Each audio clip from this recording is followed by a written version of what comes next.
Welcome, everybody, to our next episode of the Techquanimity podcast. My name is Mark Montalban, and I'm a co-founder at Mindful Text.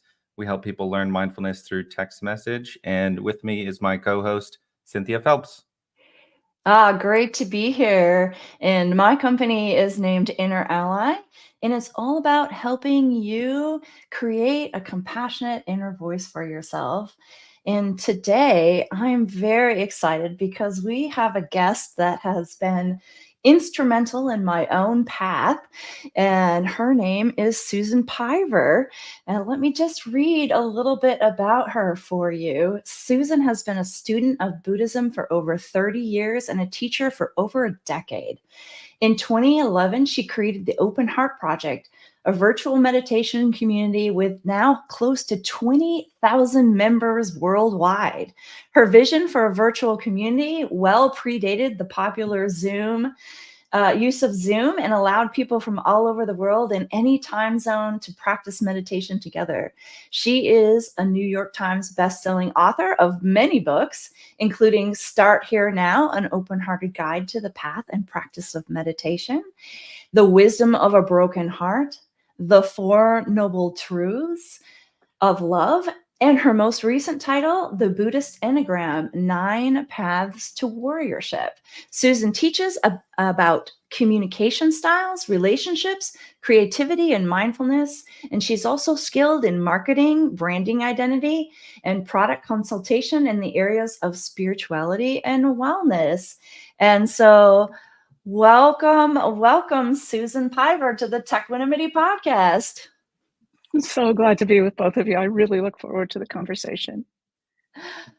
Well, we're curious about how you got started on your own practice path. Yes, thank you for asking. It's been a long time, and I got started, it seems, the same way most things happen for me, which is just falling backwards into something very fortunate. So a long time ago, and I'll keep this brief, I was in a bad accident. Nobody thought I would live. I didn't see the light or have any mystical experiences or anything like that, but it took me a long time to heal. And during that healing, I just read a lot about spiritual practices. And one of the books I read was called The Heart of the Buddha. I didn't know there was a difference between Buddhism and Hinduism, or any. I just thought, oh, stuff from over there. But I like the title, The Heart of the Buddha, not the teachings, not the academic background. And by a teacher named Chogyam Trungpa.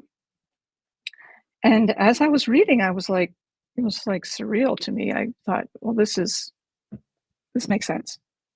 This is the only thing I've ever read that actually really makes sense. And the key message that got me was the only possible spiritual practice is your own life. Not your beliefs, not your knowledge, but your life, what you're doing. That's your practice, that's your path. And I remember thinking, oh, I must be a Buddhist. I didn't know that's what it was called.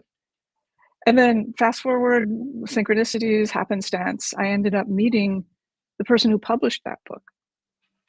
And he offered to teach me how to meditate. And he was a close student of Chogyam Trungpa's. And he's been still my meditation teacher.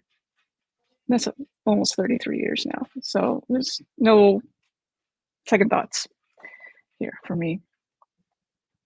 Wow, that's pretty amazing that you're still working with the same team. Like, what a beautiful opportunity that is, right? Oh, it's everything. He's my closest heart friend. I would not have my life as it is without his friendship. So yeah, very appreciated.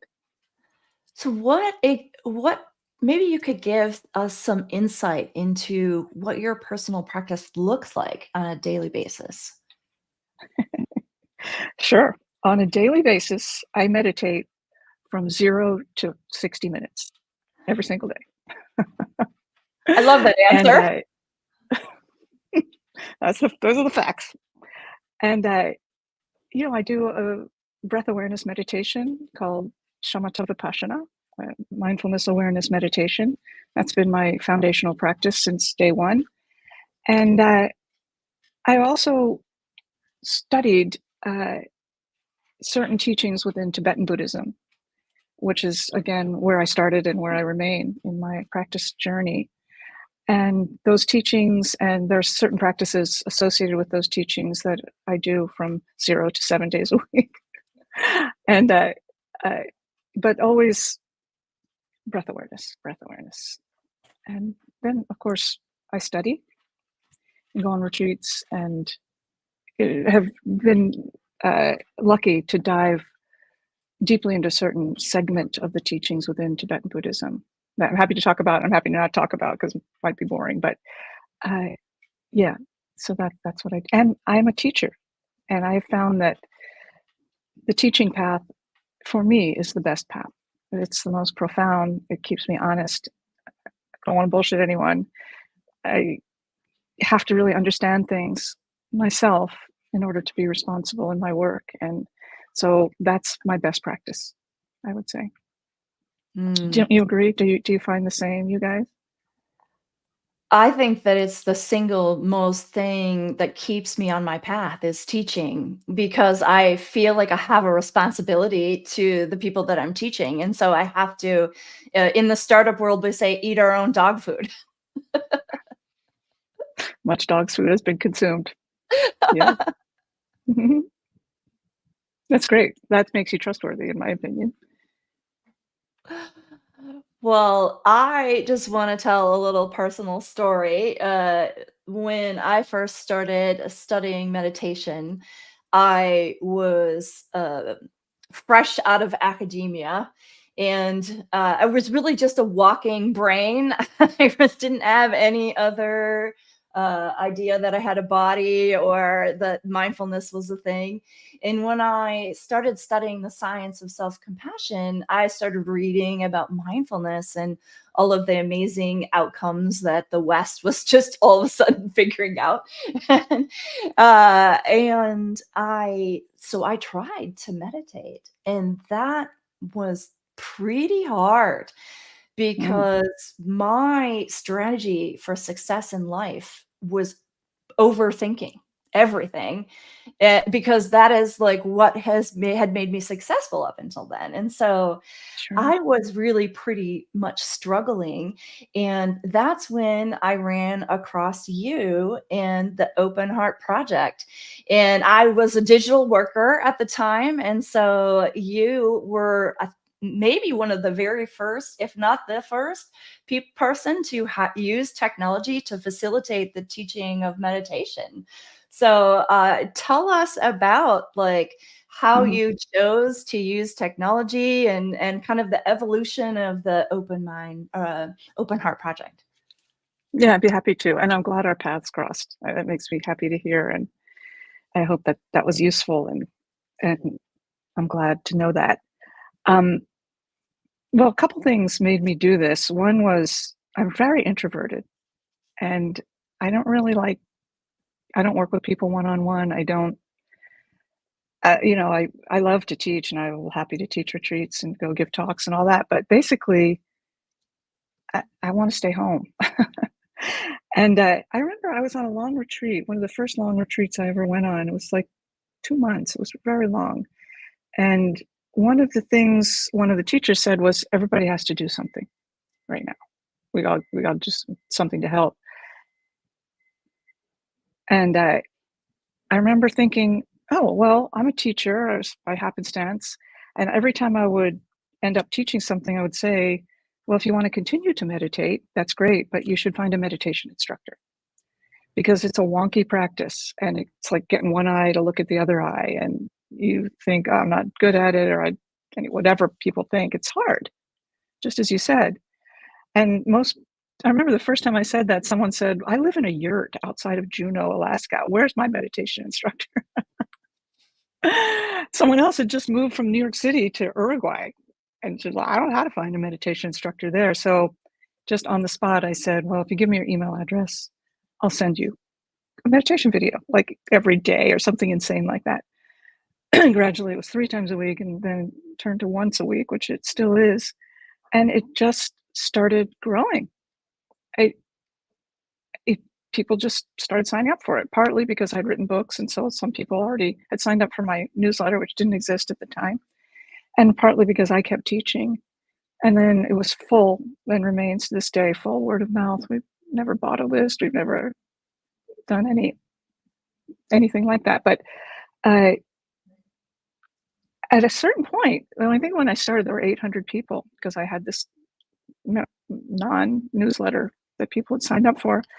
But then very quickly there was like 3,000 people, and then there's 8,000 people. And, at that point I'm like, well, this is my full-time job, and I really like this job. So now what do I do? How do I make a living doing this? So that's basically how it happened. A Does that make quick sense? thought came to mind on this idea of, well, so startups, when they come across these ideas, they choose to invest and double down on scaling it. And, we've seen the negative impacts of that. I'm curious, why or why not would you choose to like scale this to even more people and invest in like Mhm. getting investors to like scale this message? Or is that something you're interested in, or is this something that you deliberately choose to not do? I appreciate that question a lot, and so I think about it all the time. And there are two main categories of answers. The first is very dharmic, which is someone has to ask you for meditation instruction. That's how I was trained. You don't just walk around going, I got it, and here it is. Someone should ask you, and it turns out that seems to be a very trustworthy way to do this. And the other reason is, long ago I worked in the music business, and I learned there's only one way that things are successfully marketed. I mean, that's a very big statement, and that's called word of mouth. That's the only thing that's trustworthy. It's the only thing you can take to the bank. It's the only thing that you're not going to feel like chasing all the time. And I just didn't want to do that. I'd love it to grow. I'd like it to be 10 times as big as it is. But I am not going to, for those reasons. It has to be word of mouth. And I can goose word of mouth, and there's all sorts of ways to do that. But that's the only way I think that's going to create a happy community. What do you think? Yeah, I agree with that. I definitely think that there are ways that growth is being abused by all sorts of organizations, and I uh, applaud you for staying on this path of making it a true, trustworthy process. And I'm interested in diving more into your courses now that I've learned about you through Cynthia. That's so nice. You And know what? money's a thing too. Yeah, go ahead. What comes to mind for me is, my work is based on my personal experience. I had a very cruel inner voice, and I didn't know it. And so for me, when I think about scaling my work, it's kind of this balance between how do I reach people who were like me that were living with suffering but didn't understand that they were, and like what's my responsibility to take my work to more people versus what is my responsibility to, allow it to have more of a natural or organic growth. And so for me, that's always in a little bit of a conflict, but like it's good for me to look at both sides. I feel that conflict too. And what the conclusion I have arrived at is, when I look at this as a business, I get very upset. I mean, some things are good. It's whatever. It's probably the biggest online mindfulness community in the world. It's also maybe the only one, so the smallest too. But I look at it as an art project. Like, what does it need? Okay, this part's working. Well, let's turn that up. This part didn't seem to go anywhere. I don't know why. It seemed like a good idea at the time. Okay, put it on the shelf. When I look at it as an art project, which is what it actually feels like to me, then I feel a certain kind of investment that I'm less scared and more just intrigued than when I look at it as a business, which it is a business, and it just it needs to be a successful business. That's not a side thought. But when I look at it purely when I reverse that business first, art project second, then I get it tied up in knots. I can see how that, like, you're kind of leading with curiosity and play almost when you're looking at it as an art project, and that's just such a lovely way to think and to grow and to, kind of be in your own work in a way that is feels right. Feels right to me. And it to make a good art, it has to be very personal and responsive, curious, as you say, and you can't game an art piece. It's very about the moment, and you can't, and you have to pay attention to all the details and be very smart and practical too. So Well, your community in the beginning was very focused on beginners. And so this is kind of like a twofold question. One is if somebody is listening today and they're just getting into meditation, what advice do you have for them, if any? And then the second part of that is, this community's now been around for a long time, which means you not mhm. only have beginners who are joining your community, but you also have some experienced meditators. And so, tell us a little bit about this beginner and the more advanced learners. I appreciate that. I appreciate both sides of the question.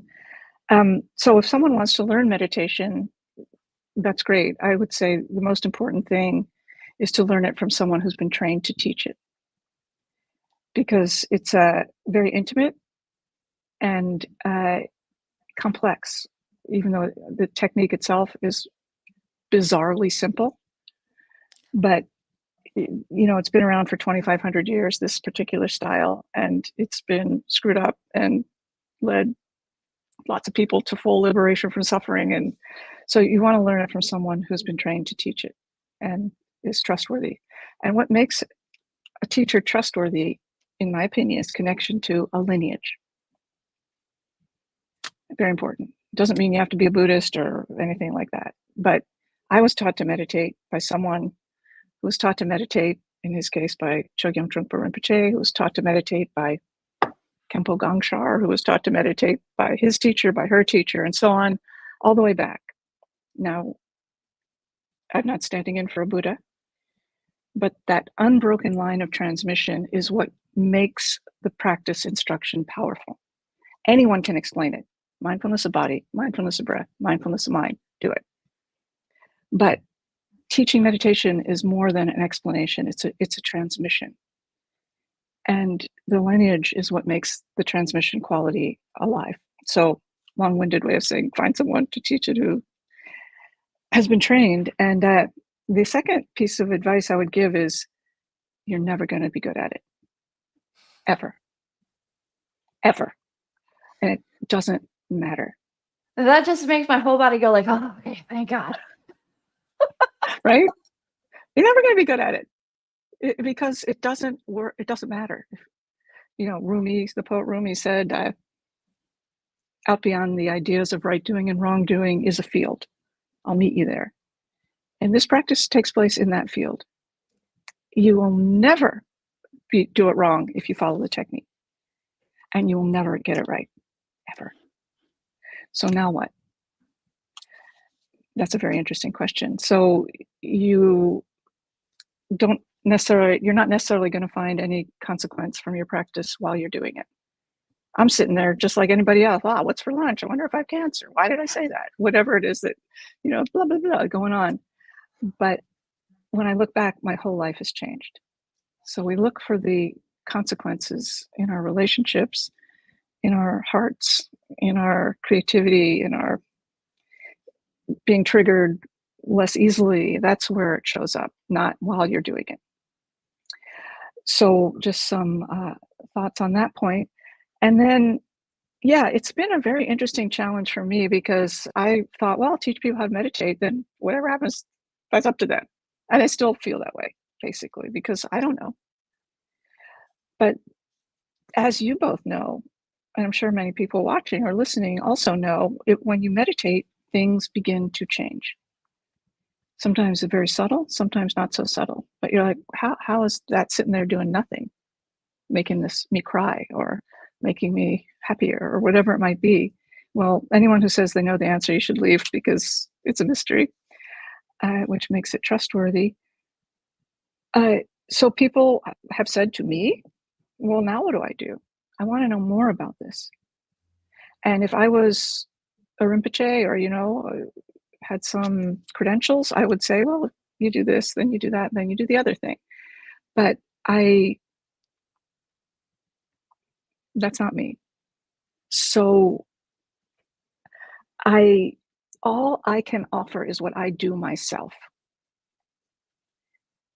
And I've been taught many things. I've been extremely well trained, if I may say.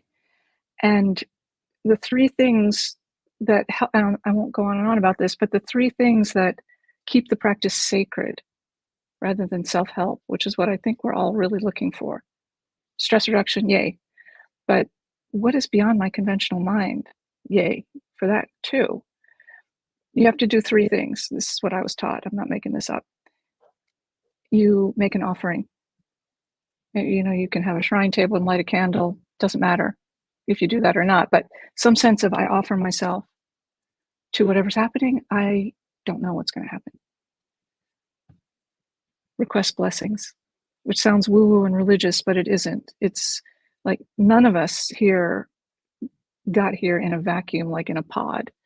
We're made of something. People taught us, people heard us, people gave us things, people we've learned from people. So those connections remain internal.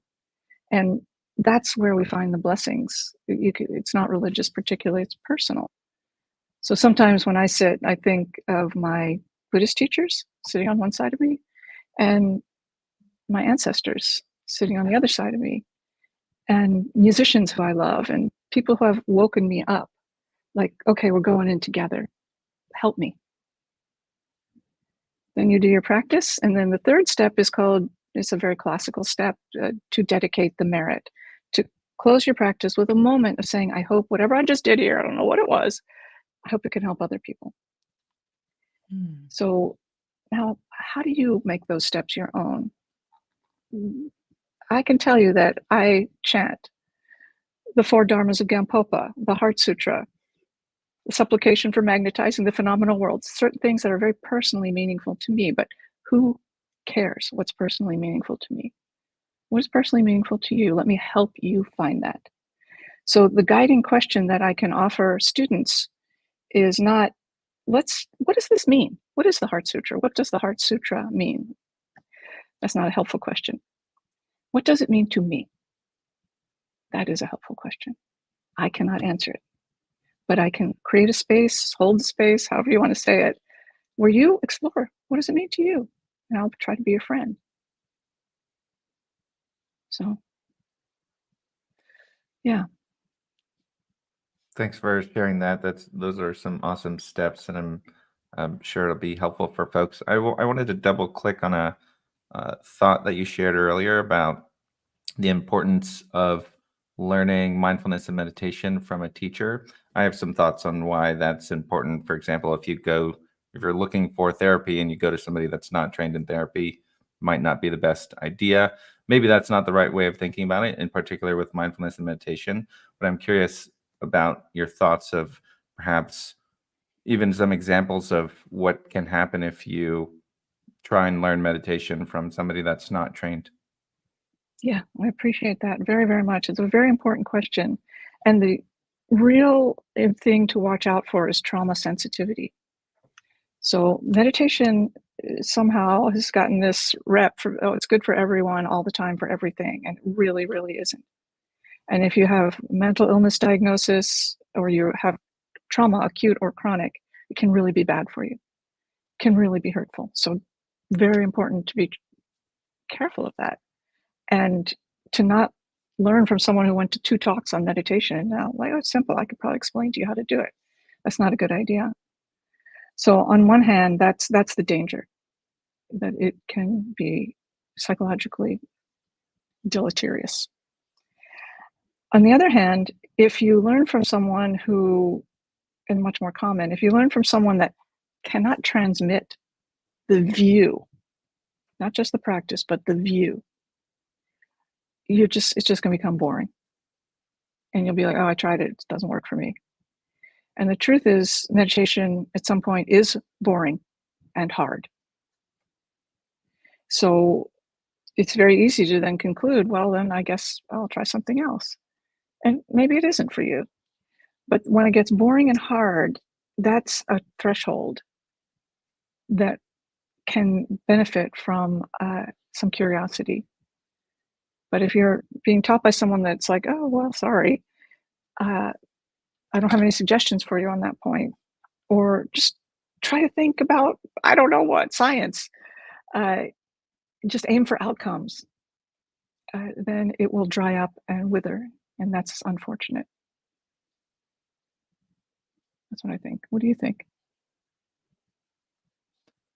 Yeah, I think I want to meditate on this topic. Good.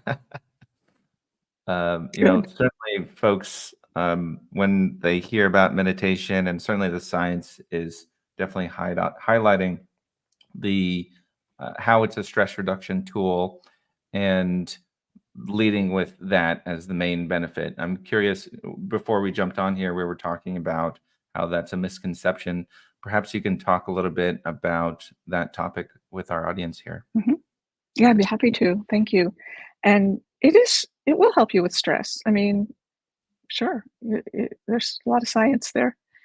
Uh, but that's when the practice was first offered 2,500 plus years ago by the historic Buddha, according to all the lore. I don't think he said this will make you a better leader, or this will help you be more patient. Oh, sure, it will. This will help you wake up and transcend the cycle of suffering.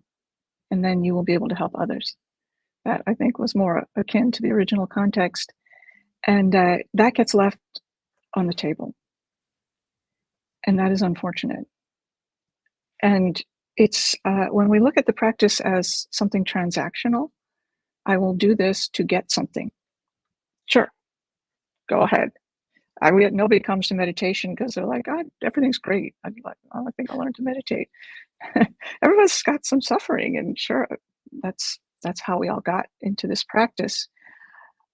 But at some point, a wisdom begins to make itself heard that is beyond conventional thought. And I know that sounds woo-woo, but another way to say that is, if you think about the things that we all really want, yeah, we all want less stress for sure, and I feel comfortable saying this, even though we don't know each other that well, but what we really want, we want love, we want wisdom, we want to be able to innovate, we want creative self-expression.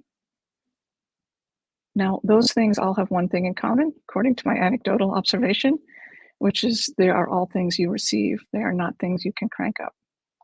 No matter how smart you are or how many self-help books you read, I write them. I read a lot of them. You're not going to say, today I'm going to go out and get love, or today I'm going to have an innovation. You rest your mind, and then on good days, it appears. I mean, it's not a coincidence. It's some of the world's greatest insights and inventions have happened to people who are sleeping, or showering. So meditation is creating the space of receptivity. And then you see, on good days, something you hadn't seen before. And that's the power. But when we constrict it to self-improvement, the mojo drains.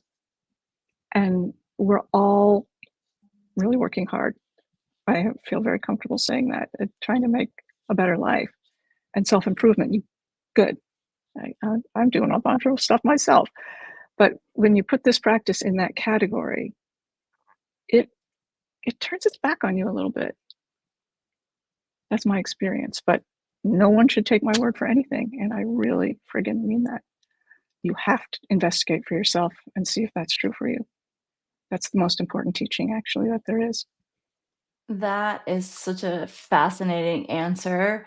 What I'm really hearing is that there is a larger context for meditation that is lost when you're just focusing on symptom relief. type of a thing.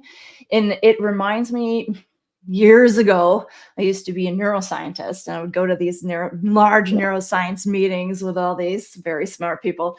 And Ramachandran, a psychologist or a neuroscientist, oh gosh, he would die if he heard me say that. But uh, he had a poster, and it was I can't remember the title exactly, but it was basically, we've found the spot where God lives in the brain. And it was it was an imaging study. Imaging was very early. MRIs were pretty early in that stage, and so I can't remember exactly what they were correlating, but I just remember, like, I couldn't even get to the poster. Like, it was like 10 people deep. And usually these poster sessions are like, easy to get up and talk to somebody. And what I took away from that is that here are some of the smartest people around. They study the brain, right? The black box of human, right? And how fascinated everybody was at that conference with this very, controversial poster, which, that's kind of his shtick. I thought to myself, like, this is something we have in common as humans. Like, we have this need for a larger context for our life, and I think I hear that in what you're saying. I appreciate that, and I appreciate the example too, and as far as I can tell, that it's out there, and the magic, the wisdom, the brilliance of and the horror of being human is way bigger than what I'm thinking, and I am in no way a final word, but when I open out, there's tremendous life. Mm. So Wow. And you've the been older I get, by the way, let me just add one little piece to that. The more I think, well, I'm not making my own life even. Of course, I'm making plans and I'm trying to do things, so on, but my job is to shepherd it. My life is telling some kind of story that I have some say over and some I don't. But can I get out of the way? Can I shepherd this thing through to the end? That seems a more useful question than who do I want to be or what do I want to make? Can I listen to who I'm supposed to be, who I am? What wants to happen? Mm, that feels great. I know. It's a relief. I love I'm the sorry I idea interrupted of you. just uh, being versus doing, and this concept of allowing yourself to be. And it can be tricky sometimes because we do have to do in order to live, and finding the balance to be is something that I'm, still working on. And that seems like a similar topic that we're discussing here. Mm, yeah, it takes time and some capacity to relax, not to feel peaceful, but to be with what is that's what Buddhists call relaxing. So shifting gears a little bit, and Cynthia, feel free to guide the conversation, and Susan, in whatever way you think would be beneficial. But one thing I wanted to shift to is you've been teaching for over a decade now. I'm curious about the types of topics you've been teaching back then and how they've shifted, and perhaps what you see coming up for folks in 2024 to help with the collective, you Mm, know, issues that we're all going through. mhm. Yeah. Let me think for a second. Uh, well, I guess what I've always gone to is what teachings have helped me in my life and in my marriage and in my work. And, they're not my teachings, but the four immeasurables, the six paramitas. Like, what are those things really? Six paramitas, six transcendent actions. And four immeasurables are the immeasurable qualities of the heart. Well, what are those? And how do I notice them in my own life? And how can I um, help other people to find them in their own lives? So those are really, it's all very personal. it has to be for me. It's like, this is what's helping me. This is what I'm interested in. This is what's exciting. This is what I've seen be useful to myself and others. So let's talk about it. And, there's endless things. And in the Open Heart Project, Sangha, which Sangha means community, there's a subgroup. There's about 550 people who are paying members of the Open Heart Project. And every year we have a theme every month. And I send out a video and a newsletter, and somebody, a brilliant person named Kevin Townley, writes an essay about a piece of modern art that expresses that theme. It's so interesting. And then another excellent writer named Crystal Gondrud writes something about a teacher who has been very notable on this topic. So 3 parts to this theme every month. Also, we meditate together every day at 9 o'clock in the morning. Not I sometimes am the teacher, but I've trained enough teachers now so that there's a wonderful group. And for most years, the themes have been the 4 immeasurables, the 6 paramitas. 2 years ago, it was what's called the Lojong slogans, mind training slogans. There's 54 of them. Let's look at more than one a month, and that's been great. But in 2024, I really want to focus on things that help you create a world, your world. I don't know what word to use. It doesn't sound like BS, but practical and sacred. Like, how do you arrange your life? How do you arrange your home? How do you treat your body? How do you create an environment that you can draw confidence from rather than always trying to source it from within? And there are unbelievable teachings in Tibetan Buddhism, which is the only kind I know anything about, and even what predates Tibetan Buddhism, the Bön tradition, the indigenous tradition of Tibet, a more shamanic way. How do we bring those things in as Westerners who have houses and bills and marriages? So in the Tibetan Buddhist view, maybe others, I don't know, there's sort of 3 ways you can practice, 3 paths. The first is the monastic path. You turn your back on the things of your life, you devote yourself to something. That's not the one I'm doing, apparently. The second one is called forest yogi, which you go sit in a cave and you have a begging bowl. I'm definitely not doing that one. And the third is called the householder path. Monastic path, forest yogi, householder. And that's the opposite. You turn towards the things of this life, your bills, your love life, your house, whatever it is, food, and those are your practice. And interestingly, at least in this one particular view, this is not a layman's path. Many traditions have a householder practice branch that's considered a layman's path, a support path. Here it is not. It's considered a full-blown path to liberation, and perhaps the hardest path. So that's the next book I want to write, and that's what I really want to help. That's what I want to offer is, how do you walk the householder path? And it's very like your house, your clothes, what you eat. There's this fascinating teaching, I will not make it long, but very little known as far as I can tell. Not a chat GPT, never heard of it, so it's very little known.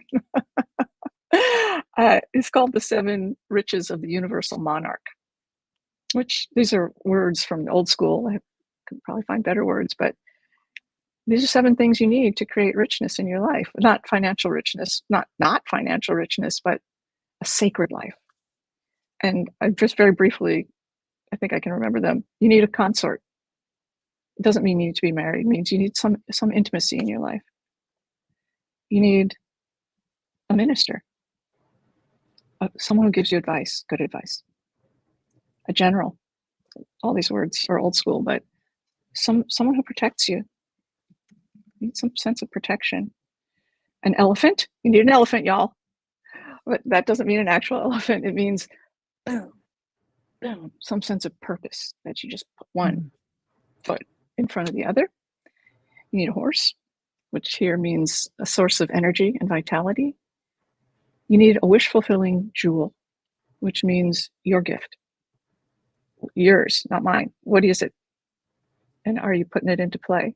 If you don't know it, just keep looking. And then finally, the seventh one is called the wheel, something that ties all these things together. So I want to focus on those things. Those are, how do you make your life? Do you have advice? Do you have protection? Do you have purpose? So, it's the six paramitas and the four immeasurables and the four karmas and the four noble truths and all those things are very helpful. But what about my day right now? What do I do? That's what I want to focus on in 2024. I think it's perfect timing for this type of a framing for your life, having all of us just lived through a pandemic with those of us that are still living. And so many people had a chance to pause. It's so easy to just keep going and doing the next thing and the next thing every day and not really even thinking about the larger context for your life or the spiritual context of your life. And I know that sometimes I can get depressed or what's the right word? Like disengaged, just not happy with my life. If I work too much and I'm not thinking about the bigger picture and I don't have a really good framework for that. And like, I'm very heavy in purpose, so I've got some of those things nailed, but then some of the other ones are not. And so I really think that it's like perfect timing because people have been thinking about these things because we're stuck with ourselves for a while. Right? That's interesting. Yeah. And you see, I was talking to a friend of mine who's moved around a lot, and I've moved around a fair amount too. I'm like, where should I live? Who am I? All that kind of thing. And one of the things that the pandemic taught me, I may be proven wrong, of course, is that I've always had this sense of there's some special world out there, awesome people doing amazing things, and I can't get in there. And maybe that's true. I don't know. But one thing I saw in the pandemic is there is no such place. There is no such place. It's just, here you are in your life, in your house, if you're lucky enough to have a house, and this is it. So what are you going to do now here?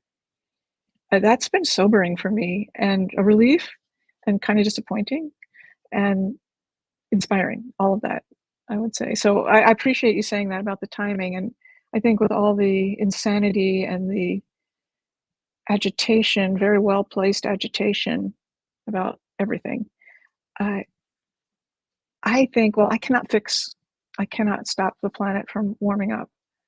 I mean, I can do my part. I can't make craziness go away in the political sphere. I can do my part. But I can make my life and keep a very close eye on myself. Am I hiding? Am I just privileging myself out of problems? Maybe. But can I make so much goodness in my own life, not for myself only, that it radiates? That's the only thing I can actually do. So let me effing do it. Like, really do it. And then when I need a break, I should really watch The Real Housewives of Potomac for like 2 hours because it just gets to be too much. And then I can't do anything. So I get what you're saying, modulating. You have a strong sense of purpose. That's so great. And do you have the horse? Do you have protection? Do you have a wheel, something that connects it all? Of course, the answers change from day to day, but to know what you do have is a really powerful starting point. And I'm happy for you and the people who know you because they benefit too. Well, and I think that is key, right? In terms of making the world a better place. It's really about how we are in the world and then how that, like you said, radiates out.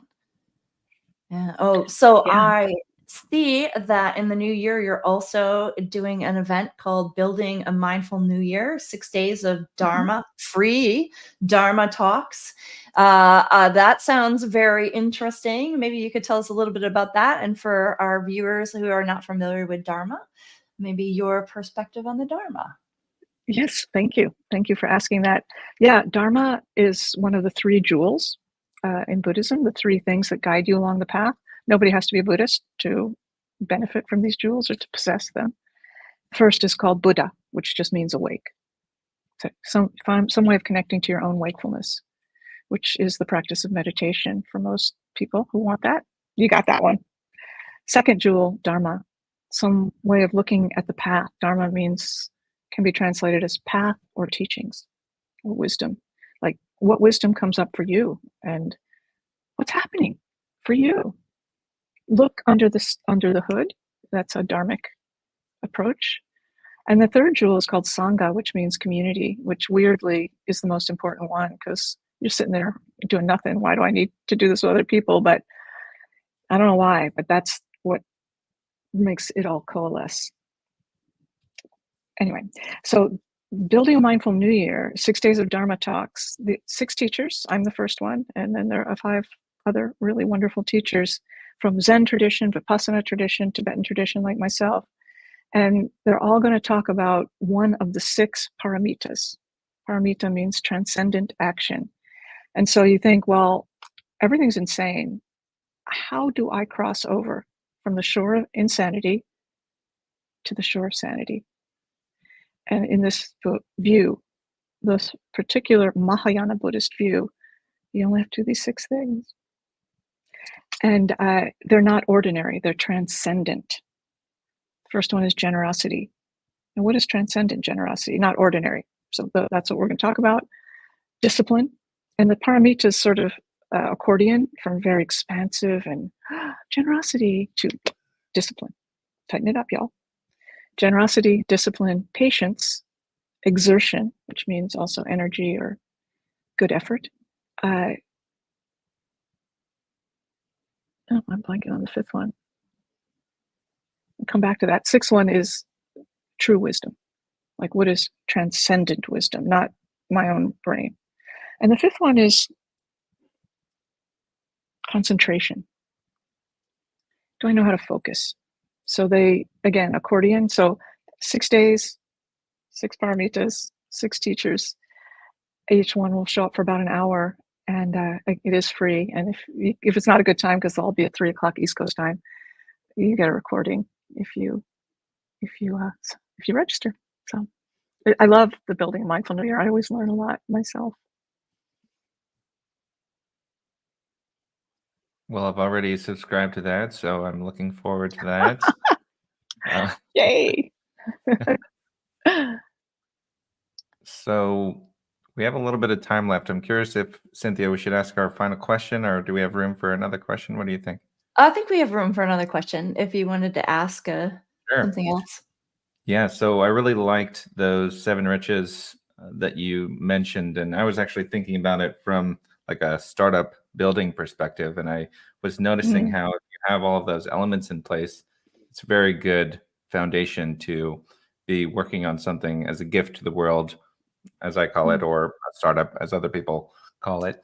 And I'm curious how these practices that you're learning and teaching, how they incorporate in your own leadership style, or how you run your community or business. And maybe you can share some practical tips to people in our audience that are founders themselves or executives, how they can take some of these practices or practices top of mind for you into, their working day today or tomorrow.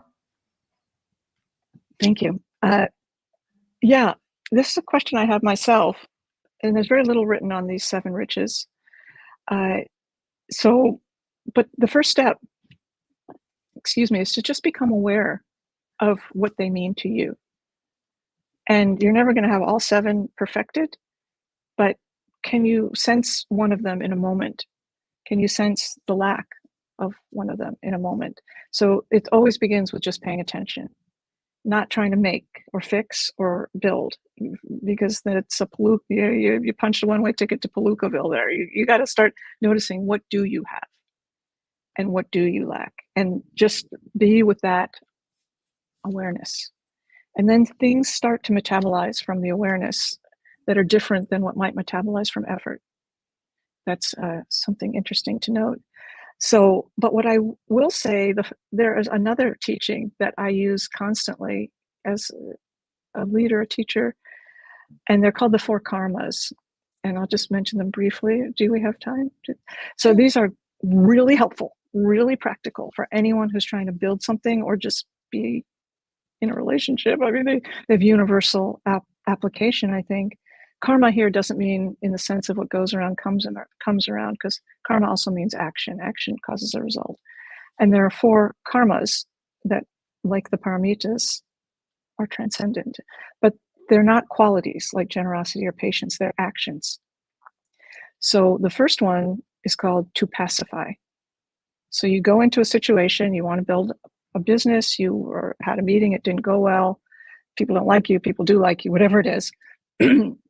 First step, okay, let's just calm down here. Let's see what is actually happening. Now, pacify sometimes can look like, let's make things peaceful. Sometimes it can mean jumping in and getting in a fight, because that's what's actually going to calm things down. Let's just talk it out. So pacify can mean any one of a number of things, but it's a very good first step. Second karma is called enrich. Now that you've seen, what can you offer? What is needed? What wants to happen? That's a very important question. And the third karma, my personal favorite, is called magnetize. So you see clearly for now, then you say, oh, this is what's needed. And then you wait. You wait. You see what happens. Could be anything like, oh, someone just called me and offered me money, or there's a big blank space, or I tripped. Does that have anything to do with what I'm thinking, what I'm trying? But you see what comes in. That's a very undervalued capacity within our very action-oriented culture, because magnetize has something more to do with respond, which is where all the goodies are, if you ask me. And the fourth one, also my favorite, if I'm being honest, is called destroy.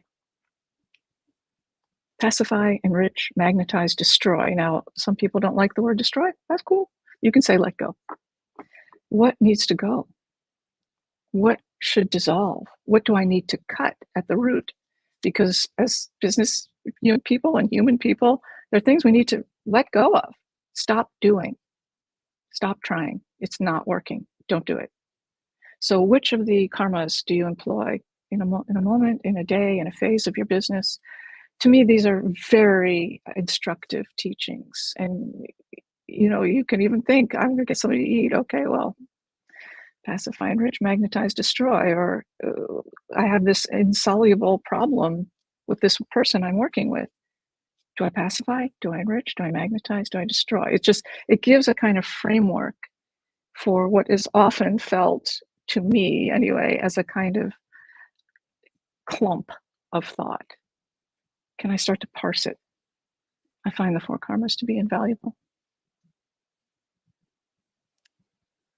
Excellent. Well, I'm glad we had a chance to ask that question. I have a lot to think about. I love this topic. I love this topic. And these are ancient, it's like thousands of years old, these teachings. So I did not make them up. Yeah. And I actually like destroy. It's very common, to hear that kind of language in the startup community, because we know the value of not going too far down the road of something that's not going to end up working. And so, yeah, that was beautiful. Thank you. Well, we're coming to the end of our time together. This is the Techquanimity podcast. And so our idea for this was really to have discussions at the intersection of mindfulness, compassion, and technology. And we also coined this word Techquanimity because we're living in this kind of high-tech world where information is just coming at us, bombarding us. And we wanted to figure out, well, how can we use some of these contemplative practices to be able to navigate that? And so the final question we always ask people is, how do you practice Techquanimity? Well, first, it's just been a delight to talk with you both. I've really enjoyed the conversation. Thank you. I am a big fan of parsing exposure. Like, I can't look at things today. I have to focus on my inner world. And then I have to be aware of when I'm being a privileged asshole, so I can say that, and when I'm not. but sometimes I am and sometimes I'm not. I have to pacify. So, my whole business is online and has been for over a decade. So I'm a big fan. I But I have to really be careful about what I sink into my own mind and try to stay focused on completing my mission, uh, and be aware of what prevents me and what supports me. And so some balance of exposure and retreat is central to me. Do you guys find that? I'm sure you do. So, Oh, yeah. yeah, both are It's really amazing. important. Sometimes Yeah, it looks like, "Run, like, I gotta put it down." I know. Retreat is rest, is Building that like awareness real. of how these tools and technologies are impacting us is a great practice that I took away from your statement. Mm. Well, it really, truly, it was lovely speaking with you both. I'm so glad that we could do this. I hope it will be of use to others. Oh, I'm sure it will be, and thank you so much for joining us, and, have a fantastic day. Thank you. You too. We'll usher you off the stage here and we'll do a little closing out and we'll go from there. Thanks for joining us, Right. Susan. Thanks again. Bye bye. That was Well, a great conversation. I'm inspired. Working on my own business, as a solopreneur, oftentimes it can feel heavy, like pushing everything forward. And just listening to Susan kind of describe how she uses some of these techniques, it's not really about the push. I liked the receiving. Yes, so many good tidbits in there. What was your favorite part? I liked the framework that she ended on with those 4 reminders. I definitely need to re-listen to this whole thing over again and take some notes because there are definitely a lot of great takeaways. Yeah, the last one comes to mind as a great framework to like use as an operating system, so to speak, for the mind. And so I'm interested in practicing applying that. So that's what I'm gonna do after I listen to this again. Well, do you have anything interesting going on this week in your business? So we just got into another acceleration program called Beta University, and it's basically just well, it's an acceleration program, and they're helping us just understand the problem that we're solving. They also can introduce us to more folks that we're looking to chat with, and so it's that's what we're up to. Not really much to share from there. We are learning a lot from having discussions with folks in the healthcare space and understanding the context of the problem that we're solving, as well as solutions that are being applied. In many cases, it's nothing, so it's interesting to really um, have the framework for understanding how to ask these questions to customers. That's something that we were lacking in the past. It was more so just a discussion about mindfulness and me helping people understand this larger idea.